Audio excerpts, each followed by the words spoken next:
जिनका ओपिनियन मैं genuinely respect करती हूँ, तो इट्स ओके बिकॉज मुझे पता है कि हर किसी की किस्मत में सब कुछ नहीं लिखा होता और I believe in destiny and मुझे पता है कि जहाँ का दाना पानी जब तक लिखा है उतना ही रहता है. I am very grateful to the show and to this journey because I think मैंने अपने आप के बारे में इतना कुछ डिस्कवर करा. I feel a hell lot stronger. Something like LSD happened, which her actor के लिए एक सपना है. And I'm so grateful to Big Boss, to the channel, to Ekta ma'am, to everyone because जब मैं ऐसे देखती हूँ तो मुझे लगता है कि it's been a good ride.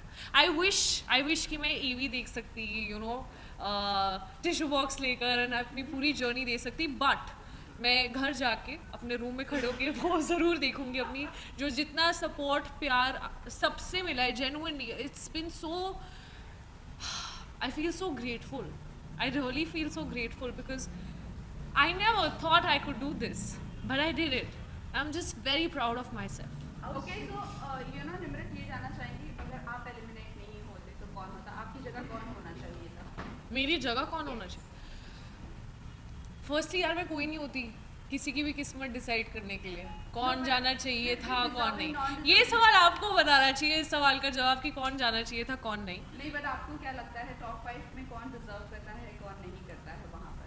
मुझे ऐसा लगता है कि एक रियलिटी शो में रियल रहना बहुत ज़रूरी है. ऐसा मेरा नज़रिया था. मैंने कभी भी ये नहीं सोचा कि गेम गेम गेम कैलकुलेशंस नहीं. मैं रियल लाइफ में कैसी हूँ वो पहुंचना चाहिए. मैं रिश्तों में कैसी हूँ वो पहुंचना चाहिए. जो मेरी सैड सिचुएशन है या मैं गुस्से में हूँ, मैं जैसी भी हूँ, the good side the bad side, the ugly, that should reach. So अगर वोटिंग के हिसाब से होता तो मुझे पता है कि टॉप 4 तक तो मैं डेफिनेटली थी. और अगर आप लोगों का प्यार और आप लोगों की दुआ साथ में रहती तो शायद उससे भी आगे.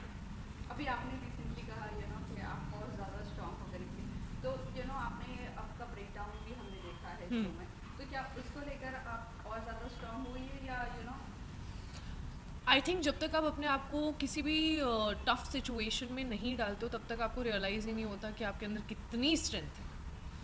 तो उस चीज़ का एहसास हुआ अंदर जाने के बाद. And I am sure life is going to throw a lot of obstacles at me again and again and again and I will fall but I always find the courage to get up because now I have so many people loving me and supporting me and I feel like जहाँ से मैं आती हूँ एक middle class family से, वहाँ पर इतना जिगरा नहीं होता बोलने का कि यार मुझे सच में एक्टर बनना है या मुझे बॉम्बे जाना है, पढ़ाई पे फोकस करो. पढ़ाई भी कर ली, उसके बाद कन्विंस करना पड़ा कि this is my dream, I really want to do it. And I am very grateful to my parents यार बिकॉज जितना उन्होंने मेरे सपनों को सपोर्ट करा है, I am so grateful to them.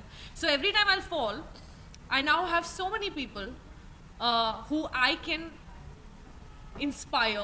So I'm going to take that positive energy and get up again. Fall and get up again.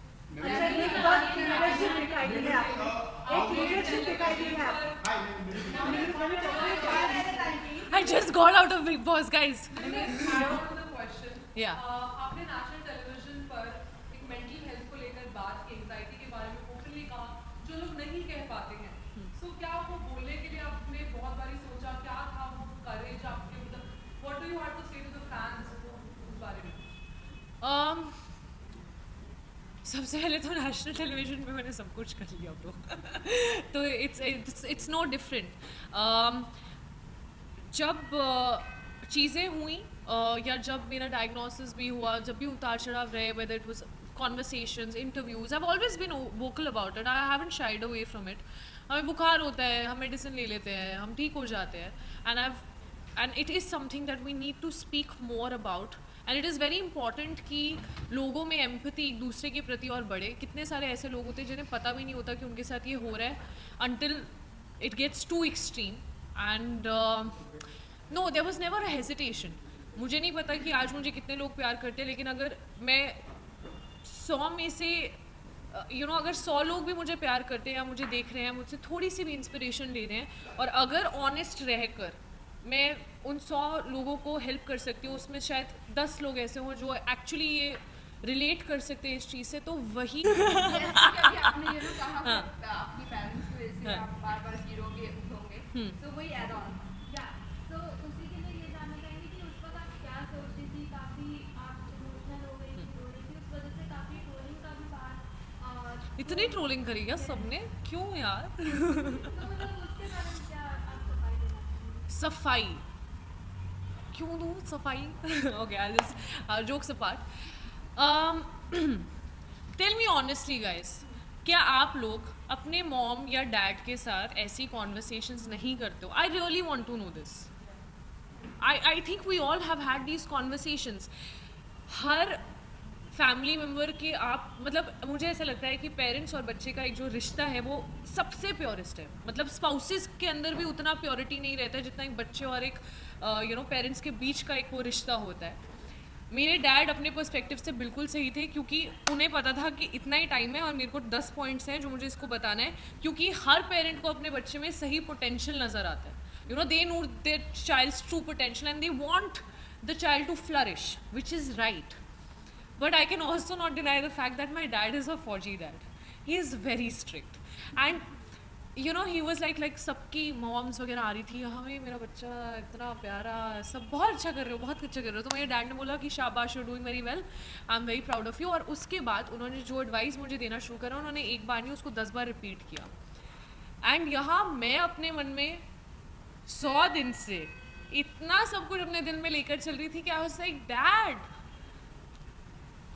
मेरी तो सुनो, मतलब आप ऐसे क्यों कर रहे हो? आप समझ नहीं रहे हो. मतलब मैं आपकी बात समझ रही हूँ. आपने एक बार बोला आई अंडरस्टूड, 2 बार बोला I understood. You don't need to tell me this 10 times. अभी listen to me. I am feeling so exhausted and I am sick and tired of people just questioning my identity, my potential, making fun of certain things. And I was just like, Dad, listen to me too. And I think मुझे पूरा हक है अपने पापा से ऐसे बात करने का, क्योंकि मैं किसी से भी ऐसे नहीं बात कर सकती सिवाय अपने डैड के या सिवाय मॉम के. एंड वो उनका और मेरा रिश्ता है, उनको पूरा हक है जिस तरह से वो मुझसे बात करना चाहें, क्योंकि that is the purity of that relationship. And ये बोलना कि नेशनल टेलीविजन पे, अरे नेशनल टेलीविजन पे तो मैं ब्रश भी कर रही हूँ ब्रो. आपको चाहिए रियलिटी शो में कि हम रियल रहें, लेकिन जब एक्चुअली रियल इमोशन दिखता है तो उस पर आप जजमेंट पास कर देते हो कि अरे क्यों, why. So I am actually finding it ridiculous that I even have to justify myself. He is my dad. I can behave like a 10-year-old in front of him, but not with anyone else. I cannot go in front of a random stranger and be like, no. But I can tell my heart to my father and I can expect him to understand my plight. आप लोग शायद वहाँ 1 घंटा 2 घंटा 2.5 घंटे का episode देखते होंगे. मुझे नहीं पता आप लोगों ने क्या क्या देखा है, पर मैंने वहाँ दिल से शिद्दत से एक एक सेकंड गुजारा है, एक ऐसे सिचुएशन में जो शायद मेरी बेस्ट सिचुएशन नहीं थी. And I am proud of it. So it was just one of those moments. So yeah इसके साथ ही आपकी लीडरशिप बाहर निकल कर आई है. मतलब आपकी लीडरशिप बाहर निकल कर आई है. पहले भी आप कैप्टन थी, लास्ट जैसे कि लास्ट भी आप ही का नाम लिया है. मुझे ये बताइए, लीडरशिप आने के लिए अंदर से कोई तो ऐसी वजह रही होगी जो इतने स्ट्रेस के बाद भी लीडरशिप बाहर निकली है. आई थिंक लीडरशिप क्वालिटी ना मेरे डीएनए में है. मेरी मॉम जो एक स्कूल की प्रिंसिपल है, मेरे डैड जो एक रिटायर्ड ब्रिगेडियर है. It's actually in my blood and I am very good at micro managing people.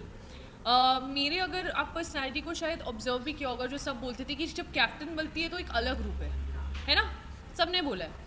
किसी ने ये नहीं सोचा कि शायद वो अलग रूप इसलिए है क्योंकि ये उन लोगों में से नहीं है जो दूसरों की चीज़ों में टांग गड़ाए. कई बार होता है कि हम लोग अपनी गाड़ी में जा रहे होते हैं, जैसे आप और मैं, हम लोग जा रहे हैं गाड़ी में और हम देखते हैं कि बाहर कोई झगड़ा चल रहा है. So there could be times where we look at some fight happening और हम आपस में उसका ओपिनियन अपना डिस्कस कर सकते हैं कि पता नहीं क्या हो रहा है या whatever. And cut to there could be also a different situation जहाँ किसी को चोट लगी है, लोग मारपीट कर रहे हैं और हम उतर के जाके उसको रिजॉल्व करके वापस बैठ के फिर भी वो डिस्कशन कर सकते हैं.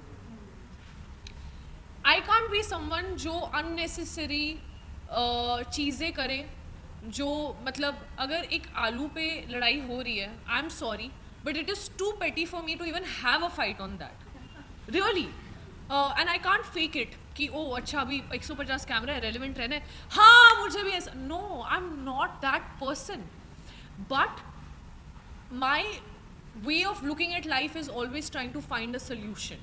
सो every time there is something happening, and जब मुझे एक कैप्टन हूँ तो अभी किसी को पसंद हो या नहीं पसंद हो लोगों को सुनना तो पड़ेगा. तो जब भी कोई फाइट होती थी, आप अगर ऑब्जर्व करके देखो, मुझे ऐसा लगता है कि I always come up with a solution. अपना ईगो कभी नहीं रखा, लोगों की ईगो को सेटिस्फाई किए, प्यार से जो चीज़ सभ्य तरीके से हो सकती है उस पर मुझे गाली गलौज करने की, किसी की फैमिली पे जाने की, और मुद्दे से सब भूल जाते कि वो लड़ाई शायद एक आलू पर है. सब आ जाते कि तुम ऐसी हो, नहीं तुम ऐसे हो, और 2 घंटे तक झगड़ा चल रहा है, सबकी बैंड बजा दी एक दूसरे की, और भूल ही गए कि लड़ाई किस चीज़ पे, जिसका लिटरली 5 मिनट में एक सोल्यूशन निकल सकता है.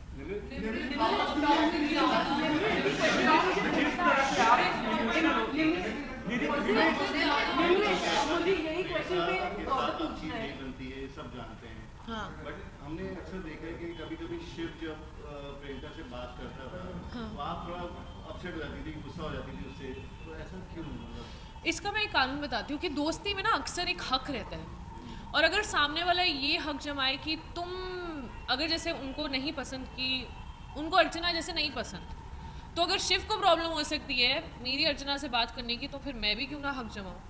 एक फ्रेंडशिप में जेन्युइनली एक दूसरे पे हक रहता है, तो अगर सामने वाला वो हक जमाएगा तो मेरा भी हक बनता है कि मैं भी बोलूँ कि बेटू you also keep yourself in check.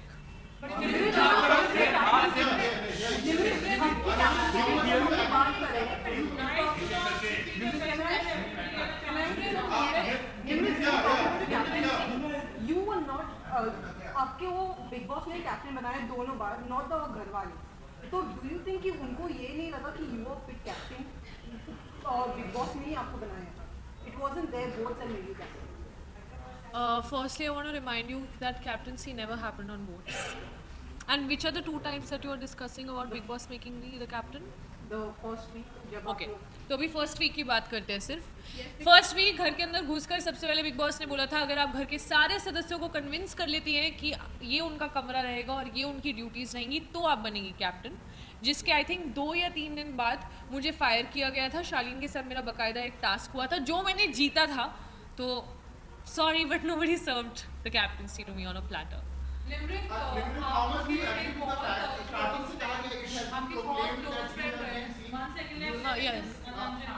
Nirmit, it has been said about you that आप कभी भी अकेले नहीं खेले हो.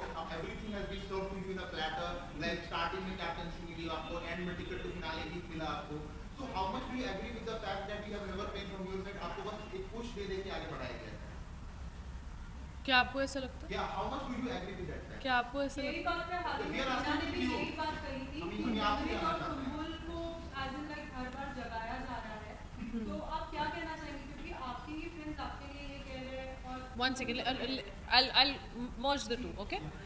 So सबसे पहली चीज़ आप कह रहे थे कि मुझे कैप्टनसी प्लेटर पे दी है. Not captaincy. क्या? कैप्टेंसी मतलब आप तक एंटायर टीम रहा है, स्टार्टिंग हाँ. में पुश कर करके आपको कहीं ना कहीं कहीं आपको साथ मंडली का सहयोग रहा है. हाँ. आप उनके अंडर गाइडेंस में रही हैं. फिर एक टाइम पे ये भी देखा गया है कि the things have came very first to your place like the captaincy the first week as well as the ticket to finale भी. Right. और उसको डिफेंड करने के लिए कोई टास्क भी नहीं हुआ. जो टास्क नहीं हुआ? टास्क रद्द कर दिया गया. किसने रद्द करवाया? बिग बॉस की साइड से रद्द हुआ. अच्छा बिग बॉस की साइड से रद्द हुआ था. आपने एपिसोड देखा नहीं क्या?